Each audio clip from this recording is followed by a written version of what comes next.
بسم اللہ الرحمن الرحیم۔ نبی اکرم صلی اللہ علیہ وآلہ وسلم جب ہجرت کر کے مکہ سے مدینہ پہنچے تو آغاز میں آپ صلی اللہ علیہ وآلہ وسلم بیت المقدس کی طرف منہ کر کے نماز پڑھا کرتے تھے۔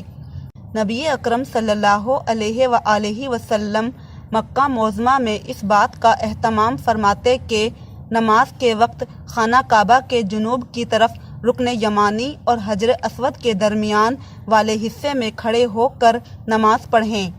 آپ صلی اللہ علیہ وآلہ وسلم کا رخ شمال کی طرف ہوتا تو خانہ کعبہ بھی آپ صلی اللہ علیہ وآلہ وسلم کے سامنے ہوتا اور بیت المقدس بھی۔ مکہ سے ہجرت کر کے جب مدینہ تشریف لائے تو مکہ جنوب میں تھا۔ اب آپ صلی اللہ علیہ وآلہ وسلم نماز کے لیے قبلہ رخ ہوتے تو فطری طور پر خانہ کعبہ آپ صلی اللہ علیہ وآلہ وسلم کی پشت پر ہوتا، جیسا کہ امام احمد نے ابن عباس سے نقل کیا ہے۔ جب ہجرت کے بعد مدینہ چلے آئے تو دونوں بیت اللہ اور بیت المقدس کی طرف منہ کرنا ناممکن تھا، تو آپ صلی اللہ علیہ وآلہ وسلم 16 یا 17 ماہ بیت اللہ کی طرف پشت کر کے بیت المقدس کی طرف رخ کر کے نماز پڑھتے رہے۔ البتہ حضور اکرم صلی اللہ علیہ وآلہ وسلم کے قلب اطہر کی خواہش یہ تھی کہ خانہ کعبہ کو مسلمانوں کا قبلہ بنا دیا جائے۔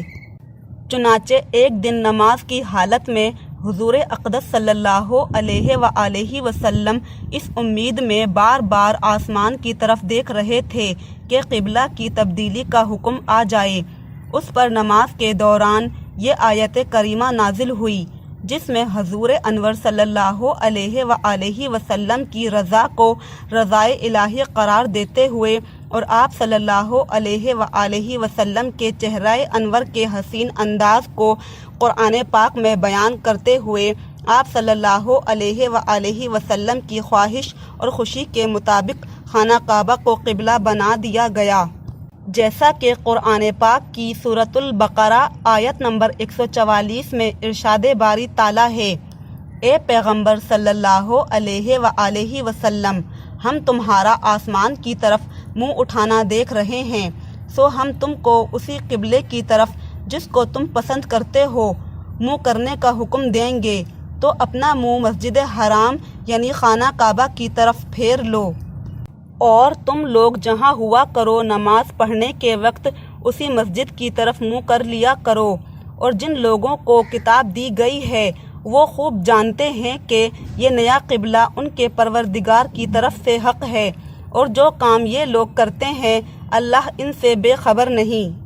چنانچہ آپ صلی اللہ علیہ وآلہ وسلم نماز ہی میں خانہ کعبہ کی طرف پھر گئے۔ مسلمانوں نے بھی آپ صلی اللہ علیہ وآلہ وسلم کے ساتھ اسی طرف رخ کیا، اور ظہر کی 2 رکعتیں بیت المقدس کی طرف ہوئیں اور 2 رکعتیں خانہ کعبہ کی طرف منہ کر کے ادا کی گئیں۔ اس پر یہود نے اعتراضات شروع کر دیے، جیسا کہ قرآن پاک کی سورۃ البقرہ آیت نمبر 142 تا 143 میں اللہ تعالیٰ ارشاد فرماتا ہے: احمق لوگ کہیں گے کہ مسلمان جس قبلے پر پہلے سے چلے آتے تھے اب اس سے کیوں منہ پھیر بیٹھے؟ تم کہہ دو کہ مشرق اور مغرب سب اللہ ہی کا ہے، وہ جس کو چاہتا ہے سیدھے رستے پر چلاتا ہے۔ اسی طرح ہم نے تم کو امت معتدل بنایا ہے تاکہ تم لوگوں پر گواہ بنو، اور پیغمبر آخر الزماں صلی اللہ علیہ وآلہ وسلم تم پر گواہ بنے۔ اور جس قبلے پر تم پہلے تھے اس کو ہم نے اس لیے مقرر کیا تھا کہ معلوم کریں کہ کون ہمارے پیغمبر کا تابع رہتا ہے اور کون الٹے پاؤں پھر جاتا ہے۔ اور یہ بات یعنی تحویل قبلہ لوگوں کو گراں معلوم ہوئی، مگر جن کو اللہ نے ہدایت بخشی ہے وہ اسے گراں نہیں سمجھتے، اور اللہ ایسا نہیں کہ تمہارے ایمان کو یوں ہی ضائع کر دے۔ اللہ تو لوگوں پر بڑا مہربان ہے، صاحب رحمت ہے۔ تحویل قبلہ کوئی معمولی بات نہیں تھی۔ ایک تو حضرت ابراہیم علیہ السلام جو بنی اسرائیل اور بنی اسماعیل کے جد امجد ہیں کا قبلہ بیت اللہ ہی تھا، دوسرا یہ پہلا گھر ہے جو اللہ تعالیٰ کی عبادت کے لیے بنایا گیا۔ جیسا کہ قرآن پاک کی سورہ آل عمران آیت نمبر 96 میں اللہ تعالیٰ ارشاد فرماتا ہے، بے شک سب سے پہلا گھر جو لوگوں کی عبادت کے لیے بنایا گیا وہی ہے جو مکہ میں ہے، برکت والا ہے اور سارے جہان والوں کے لیے مرکز ہدایت ہے۔ روایات کے مطابق یہاں حضرت آدم علیہ السلام نے بھی اللہ کا گھر بنایا تھا جو مرور زمانہ سے معدوم ہو گیا، مگر اس کی بنیادیں موجود رہیں۔ اسی پر خانہ کعبہ تعمیر ہوا۔ اللہ تعالیٰ نے حضرت ابراہیم علیہ السلام کو ان بنیادوں کا پتہ حضرت جبرائیل علیہ السلام کے ذریعے دیا اور حکم ہوا کہ انہی بنیادوں پر بیت اللہ کی تعمیر کی جائے۔ اللہ تعالیٰ نے خانہ کعبہ کو شان و شوکت عطا فرمائی اور اسے اپنی عظمت اور جلال کے ساتھ خاص فرمایا،